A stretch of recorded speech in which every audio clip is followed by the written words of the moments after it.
So guys and girls, let's move on to the show. So just picture this, you know, I'm walking on the plane, it's Qantas, this is the airline I fly with, and you hand your ticket to the flight attendant, and the flight attendant said, "Welcome back, it's so good to see you, Mr. Panos." And I just looked at him in the eye as he said that, and I thought to myself, number one is, he doesn't know me.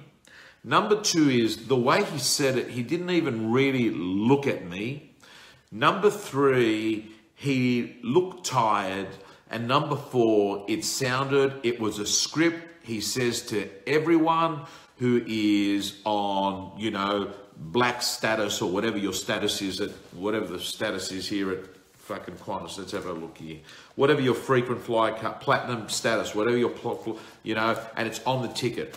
So what was really interesting is I thought to myself, you know, that is surface acting. Now, what is surface acting? Surface acting is saying things you don't want to say because they are part of the job. They are expected in the job. And I thought to myself, how emotionally draining must that be if he's going to have to do that 3 to 4 times a day, sitting as people walk in. "Welcome back, Mrs. Zeng. It's great to see you. Welcome back, Mr. Smith. It's good to see you." When reality is, he doesn't care whether they got on the plane that day or not. This is very interesting because surface acting is something that happens all the time. Call centers, like think about someone on a call center. Everything there is surface acting. And is there anything else I can help you with? Thank you for calling Optus today. So I thought to myself, you know, there's a saying that says, "Fake it till you make it." And I don't believe in that, because I believe that if you're surface acting all the time, it's emotionally draining. If you're surface acting all the time, basically you are being someone you're not. Now, don't get me wrong. Today has been Greek Easter, right?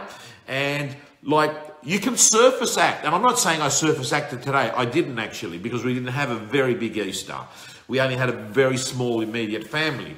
But, you know, there are certain groups of people that you meet, you know, like long family members that you only see once or every 2 years, right? And you can surface act there. It's like, realistically, you hate this fucking typical fucking uncle, right? He's been a fucking jerk for the last 20 years and he's a fucking jerk every fucking 1 year you see him. But what actually happens is you can surface act that. But if you've got to do it in a job over and over again, it made me think, how can you actually do a job, get what's required by work, and not surface act? And I think that we learn a lot from the acting profession. And what they do is there's a term called deep acting. Deep acting actually says, I'm going to actually forget about my scripts. Thank you, Tina. Happy Easter. I'm going to forget about my scripts. And what I'm going to do is I'm going to not have the company's playbook. I will have my own playbook. And I'll give you a perfect example. I was on a flight about a year ago, and the flight attendant, who's also doubles up as an announcer, said something along the lines of this: "Ladies and gentlemen, shortly we are going to prepare for our descent. We're going to land, and this is the time that you can start deciding which of your 2 kids is more important to you." And there was just this big laughter on the plane, right? Here's a guy that has decided that what he's going to do is put the playbook aside and actually say something that's going to create humor. You know, over the next few minutes, he actually said things like, "Shortly we'll be coming through the cabin and we'll be collecting your rubbish. This is a time when you can start preparing any materials that you want to have thrown away. But please, we are not accepting mother-in-laws." And again, there was fucking laughter there. And what I'm getting at is, every day you have this golden opportunity in business where you actually can throw the guidebook away and actually have your own playbook. And the reason I share this story with you, and anyone that's watching this that has worked with me at News Corporation for 14 years, know that that is the way I operated. I did not fit into that profile of that person. I would go off and I would do it the Tom Panos way. And what actually happens, it's really interesting. And that is that you've got to stand out to win out. And what actually happens is that you've got to start thinking to yourself this: I want the person that I'm speaking to actually feel that I care about them and I'm not just going through a script. So I share this with you because I believe that if you are not you at work and you are switching yourself, that you are not living your best self, that you're tiring yourself, that it's emotionally draining. Hello, Nick, how you going? While I've got Nick there in front of me, I want to remind people, Arik has got about 5 or 6 weeks to go. So those of you that are real estate agents that are watching this, arikconference.com, book your ticket. You would have had a taste of one of the speakers there during the week, Tom Ferry. He was fucking amazing, right? Like, this guy was so good. You can actually go onto my Facebook page and actually watch his 30-minute interview. But gang, the reason I say this is very simple. I'd like you to start thinking to yourself, how do you bring yourself into it? I do it all the time, whatever I'm doing. For instance, at an auction, recently I had someone say to me, look, that house, that's an absolute dump. And as we stared back at the house, I looked at it and I said, you're absolutely right. We should burn this fucker. And he just fucking broke out laughing, because it's the last thing that he's going to expect an auctioneer's going to say just before he auctions a property, right? Or other examples. I'm going to tell you, I have to say to you, I made a decision about 5 years ago that I would actually speak in conferences the way I speak to my friends, the way I speak on a Sunday night rant, the way that I am all the time. And I can't get over it. I got to tell you, for every one person that's got a cardigan and hush puppies that complains about me and the language I use, I have 99 people say, fuck, it's refreshing. He's real. It's not death by PowerPoint, right? So gang, all I'm going to say to you is this. What you have to do is start being you more. No one's going to beat you at you. No one's going to beat you at you. And later on, I'm actually going to, give you some of the tips that you can actually, if you are into public speaking, if you do want to have a standing ovation, I'm going to give you 4 tips that are going to be game changers for you if you're a speaker. So, gang, I want to talk to you a little bit about a case study of an organization called Bridgewater. Bridgewater is an investment company that manages billions of dollars of funds, a very successful company. And they have a very unique culture. And what their culture is this. There is no politics. People just say exactly what they're thinking. And the culture of the organization is this, that people embrace criticism. So if you've got something to say to someone, you actually say it. And what happens is that when you have when you get criticism, but it's constructive, it improves performance. So you've got this high-powered, very successful organization because people are always improving because they actually embrace criticism. And I just think, what a world, what a great world it would be if people actually just said the truth. People just said the truth. Like yesterday, I'll give you an example, only because Connie is right in front of my face here on Instagram. I was doing an auction at Earlwood and Susan was with me. And as we walked out to the car, Connie had come to look at this auction. And I said to Susan, Connie looks fucking hot. And I actually said that to Connie as well. Not in a sleazy way, in just a way that it came to my head. She looked good. She had a, white, hot-looking car there. And I thought to myself, just imagine what life would be like if you actually just said, the thing that was in your head. Like if someone came up with something at work and it was a bad idea, even if they were your boss, you just turned around and said, that's like not a really smart idea. I wouldn't do that. Or for instance, when you've got that person says, you know what, you guys would love to catch up and have dinner with you. And you just turned around and said, well, yeah, like I wouldn't make it a hurry because let's do it like in a year's time or something. I mean, I know it sounds fucking weird, but I tell you what, it's a fucking time management technique and it'll help you, allow you to spend the time doing the stuff that you like. I know I'm being extreme here. And by the way, can I just, for those of you that are watching this, can I just tell you, how do you deliver criticism? How do you deliver criticism? Now listen to me very carefully. I was brought up the copybook style, which is use the shit sandwich. The shit sandwich works like this. The shit sandwich works like this. That what actually happens is you give people good news, you then give them the shit in the middle, and then you actually give them good news at the end. So it would be something like this. David, firstly, I want to just commend you on, the project that you did last week, that you did for client, X company was outstanding. One of the things that concerns me of late is the level of your attention to detail on some of the other work has been poor. And I just wanted to have a chat to you about it. And then you move on to finish positive, where you say, okay, well, look, anyway, as I said to you, most of your work's really good. And I just think to myself, if you were able to pay more attention and detail to some of the other stuff, you'd be, just one of our best employees or whatever. Guys, girls, I don't think the shit sandwich works that good, because I think people know when they're about to get a shit sandwich. So they sort of fucking sit there and they preempt it, right? I think this is the way to give people constructive criticism. And that is this. Listen to me carefully. What you say to them is this.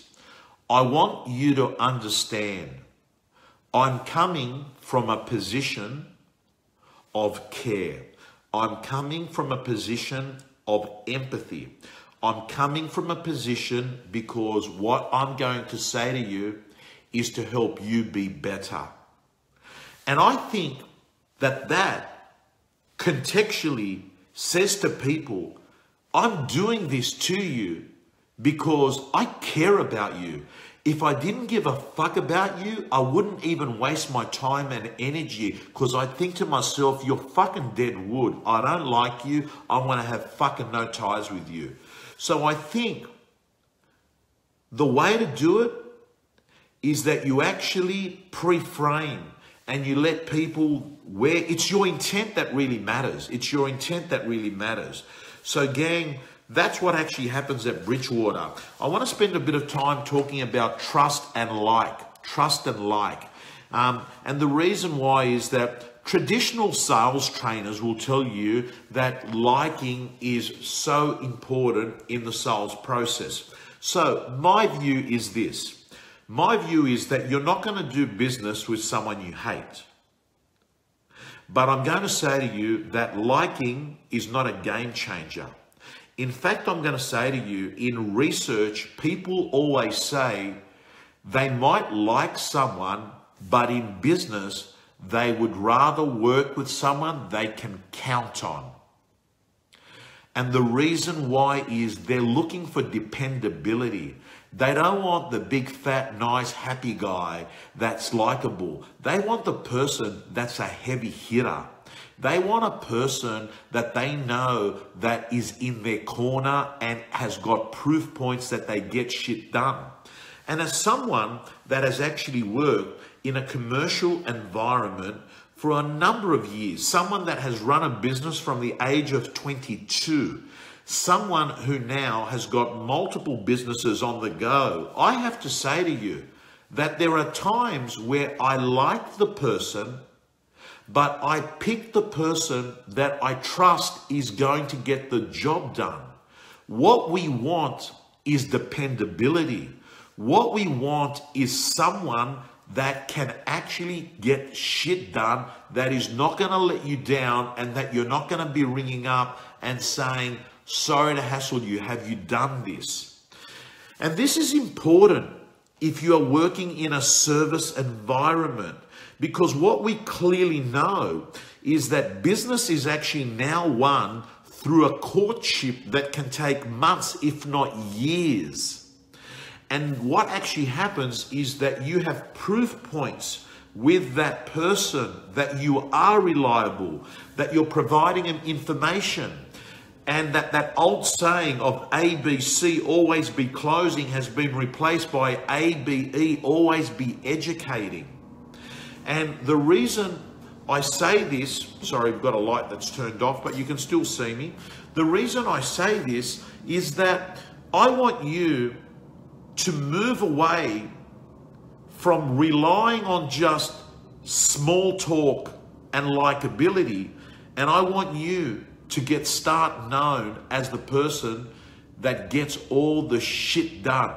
It's the person that calls back when they say they're going to call. It's the person that actually has been giving them really useful information for the 6 months leading up to it. So my advice to you is, don't overly depend on likability. Trust and like, great combination. Gang, let me move on to number 4. How to have a standing ovation on a talk. And the first thing I'll say to you is that I think that I would have probably have, I'll tell you, 210, 2000, 2000. I think I've done close to 7,500 presentations in my life.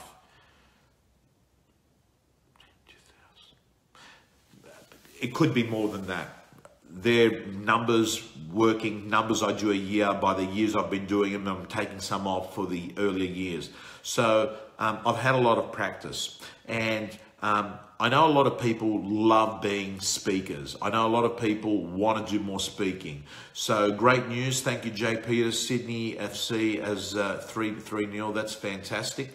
So let me just run through a couple of the things. The first thing is, the first secret to getting a standing ovation is to actually try not to get a standing ovation.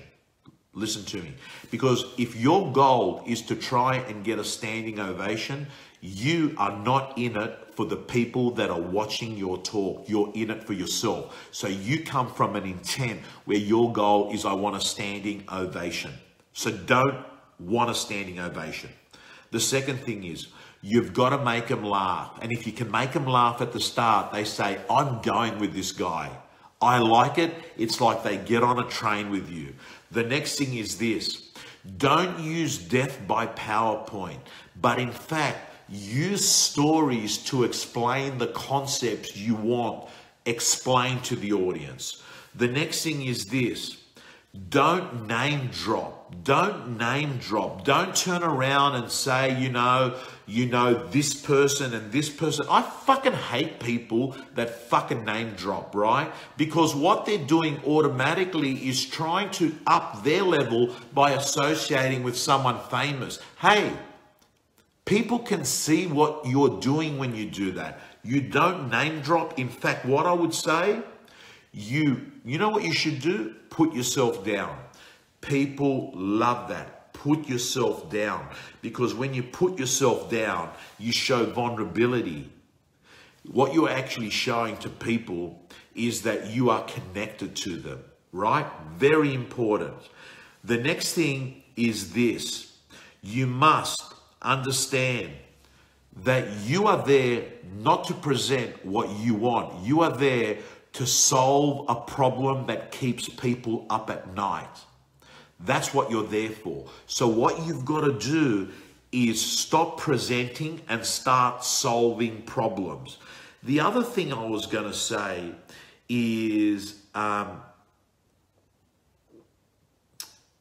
Don't show photos of your kid and your wife saying that they're the driving force of your talk. And the reason I say that is that, does that say to the people that are in the audience that the reason why you're not up here is that your children and your spouse don't drive you enough? It's actually insulting to people. So there's no need to actually say, as you can see, this is it. We all love our kids. We don't need to put them on a fucking PowerPoint. The next thing is that I would say is that, look,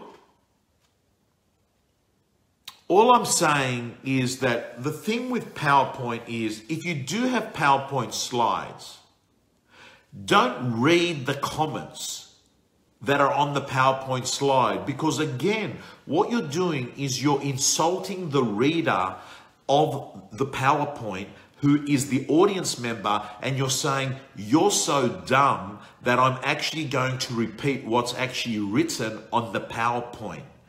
I have to say, my best presentations are the ones that I don't move off the first slide, where it's just got the title of the talk. And all I do is I go in and I have a combination of good jokes, vulnerabilities, stories, case studies, make people feel good and solve a problem. They're my best talks. My shittest talks are the ones that I over prepare, that I actually sit there and I have rehearsed the talk to the minute. I think that sometimes the script, throw it out the window. People don't want a script. They want a human being. Gang, we're up to the last of our points on this Sunday night rant. And I want to apologize for the tech difficulty on Facebook. It's not my fault. Blame Telstra. I was using 4G. I wasn't even using Wi-Fi. Spotting a dickhead. Spotting a dickhead. So just my bullet points in spotting a dickhead. Let me run through them. Number one, we talked about it. They name drop. Number two, they give you very early in the first 30 seconds an indication that they feel that they've got lots of money, lots of status, a powerful job. They mention early in the conversation that they have gone to exotic places, restaurants that have got a good brand name, and they'll use humor to put other people down. They are the signs to me of an absolute dickhead. Right? As Michael Tringali says, they double park. Michael's very upset because I went to have a look at an open for inspection about a week ago, and he got upset that I double parked he said, you Porsche driver. I double parked outside of his car because I knew he wouldn't be moving his car because he was doing the open for inspection. And I must say he did sell the house. It's a house behind my street. He sold it for $3,750,000. So, gang, they're the signs of a dickhead. But to me, the biggest signs of a dickhead are people that change their personality based on the status of the person they're speaking to. That really pisses me off. I've said it before. You always treat the CEO and the waiter the same. You do not change, because that says to me that what you are is an absolute fucking dickhead that makes their decisions based on people's influence. I think the most attractive people that I meet on the planet are people that, you know what? They're not perfect. They're not fake. They're a bit quirky. Sometimes they say a stupid joke. That's a sign of vulnerability. It's not even that funny, but they're prepared to say it. They're prepared to say what they're thinking. and they don't agree on everything. So as David Smith says, I think that take the mask off. Because the minute you take the mask off, the other person takes the mask off. Two people take a mask off. What happens next? You got two humans speaking. When you have two humans speaking without a mask, you have vulnerability. You have trust. And that's why I sometimes say to people, I'll give you all the scripts and dialogues. But if your intent is bad, if you're a dickhead, you are simply a dickhead with scripts and dialogues. Guys and girls, on that point, I'm going to let you know that I'm just about to record a podcast for my real estate gym members called How to Rejuvenate a Bad Listing, because there's a lot of those around at the moment. Because to me, a listing is either a liability or an asset, and I'm about to record it. Gym members will get that podcast.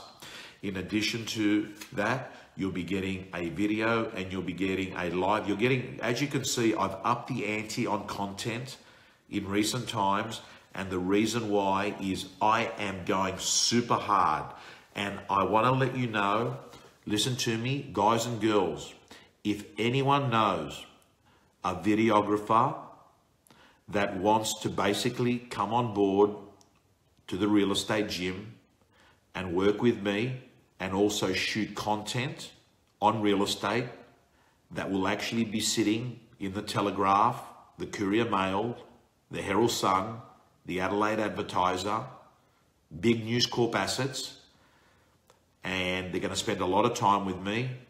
They're going to be remunerated fairly well. They're going to work in an infrastructure with a video company, but they're going to be with me shooting great content.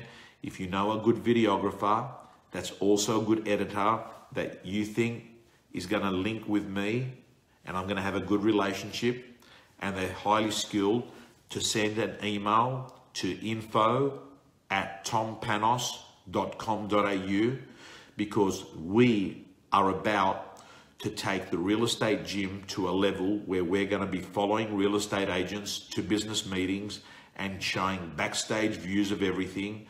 We're actually drilling down. We're going to produce content that has never been produced in the world for the real estate gym members. You'll be seeing that coming through soon. And I want to let you know also that real estate gym members, your journal, we made a decision. You'll be getting your success journal, which will be a 12-month journal going from July 1 to the end of June. It'll be going out to you, or you'll be able to pick it up at ARIC. But it is a July to June written success journal. Why? Because what gets scheduled gets done, and what you measure, you manage.